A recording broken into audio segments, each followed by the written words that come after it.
Good afternoon, Professor Croft. This is my word count. It is basically all of my sightings. Yeah, I'm just gonna get started. All right, good evening, class. Today, I'm Lydia. I am gonna tell you a short story about my cousin and I. We basically grew up together like sisters. We don't even call ourselves cousins because we have that strong bonding connection that it's basically a sisterhood. So we love each other that much. Um, so my cousin went through something very traumatic, and she felt she could come to me and talk to me about it because she knew that we have that bond and that trust between us, that she could trust me with anything, basically her life. So because she trusted me so much with this, it really spoke to me and told me and basically said that everyone needs this in their life, and we should all be able to have someone like this in our lives. So today I'm going to be talking about sexual assault and abuse. Now, sexual assault is a growing issue in our community. When I say growing, I mean really it's an exponential growth.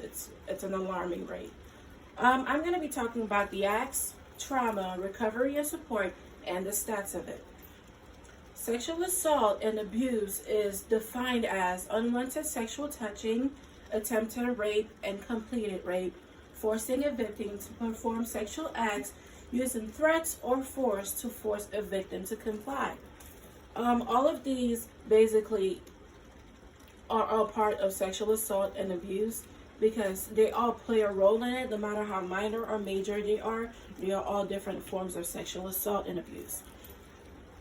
First, I'm going to talk about, I've already talked about acts. Now I'm going to talk about trauma. Trauma involves a lot of shock. Shock is basically like the first stage of sexual assault and abuse because you can't quite register what exactly has happened to you at this point. You're still thinking, you're still kind of like a little bit delusional.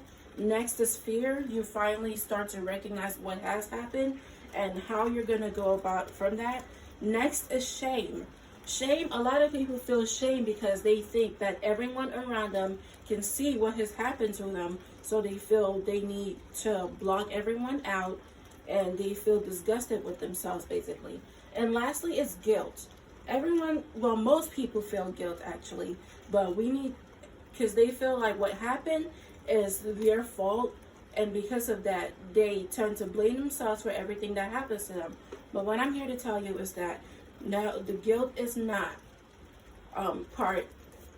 the guilt is not your fault, basically. Yes, it's okay to feel guilt, but you will walk through it because no one wants to be sexually assaulted.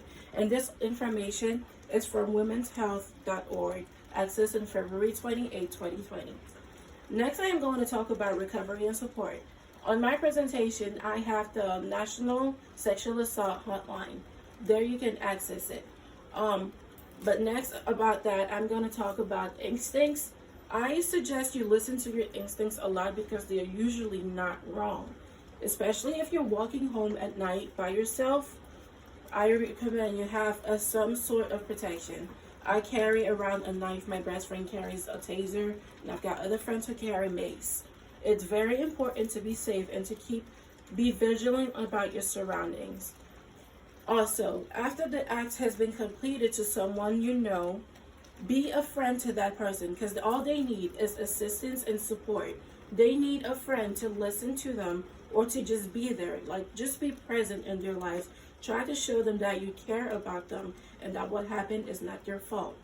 Lastly, about recovery and support, you listen and offer your comfort. They appreciate that as much as possible because sometimes they will deny it because they're not comfortable yet. They don't feel quite as positive about everything that's going on, so they're kind of retracting from you. But I'm saying don't be discouraged by that. They just need a little time to heal, and once they're ready for it, please offer them more support. Now I'm going to give you some, the information, by the way, was from nsvrc.com, access on February 18, 2020. That is the National Sexual Violence Resource Center. Now, this is some statistics about sexual assault and abuse. About 800 people are sexually assaulted daily in America. Because of this, only 77% of these reports 77% of these reports are unreported, meaning only 23% of these reports have been reported. And of this 23% of the results that have been reported, only 90 to 98% of the 23% is true, meaning there's about leeway for about 2% to 10% of reports that have been reported that are untrue. Now, of the 98% that is true, 99.5% of those assaulters are never convicted, meaning most of the victims never get justice for the acts that were committed against them. Now, I would like to change this system, but that's not what we're here for. All right, I have more statistics on people that went through sexual assault and abuse, but I can't read off my PowerPoint, so can't even talk about that. But this information, the picture of the statistics, I got 2 pictures from RAINN.org.